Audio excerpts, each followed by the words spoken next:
खैरपुर मां ख़बर ईंदा हलो त खैरपुर भरिसां कंदरा थाणे जो SHO बदिली थींदे ई ॾुआरी रोडनि ते निकिरी आया। कंदरा थाणे जे हद दारावाड़ रोशनाबाद समेत मुख़्तलिफ़ इलाइक़नि में चोरियूं फुरूं रोज़ जो महमूल बणिजी वयूं। गुज़िरियल राति दारावाड़ मां इंस्पेक्टर हबीबुल्ला राडीपर जो पुटु हफ़ीज़ राडीपर ऐं सालो राणो राडीपर खां दारावाड़ खां ॻोठ पीर कोको वेंदे फुर जी कोशिश ऐं मथां फायरिंग कई वई। कंदरा थाणे जे दारावाड़ चौकी इंचार्ज वाक़े खां बेख़बर ऐं अगोर निंड सुतल 24 कलाक गुज़रण बावजूद वाक़े जो केस दाख़िल न थी सघियो। दारावाड़ चौकी जे इंचार्ज रज़ा मोहम्मद नाड़ेवाल खां वाक़े जो मुख वठण जी कोशिश कई त हिन ॿुधायो त मूंखे का बि ख़बर न आहे। कंदरा थाणे जी पुलिस अमुन कराइण में मुकमिल तौर नाकाम। IG Sindh DIG Sukkur SSP Sukkur खां सियासी समाजी मज़हबी धुरनि पारां नोटिस वठण जो मुतालबो कंदे चयो त इलाइक़े में अमुन अमान करायो वञे। Soomro 3D wallpaper and PVC panel shop दे रहा है सबसे अच्छी सर्विस, बेहतरीन क्वालिटी के आला मयार वॉलपेपर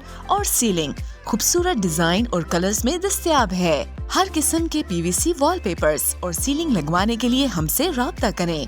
हैदराबाद, कासिमाबाद, लतीफाबाद, जामशोरो, मीरपुर खास और सिंध के मुख्तलिफ शहरों में सर्विस मौजूद है। Soomro 3D wallpaper and PVC panel. राब्ता नंबर रांझन अली सोमरो 0333 370 2516, व्हाट्सएप 0333 370 7886।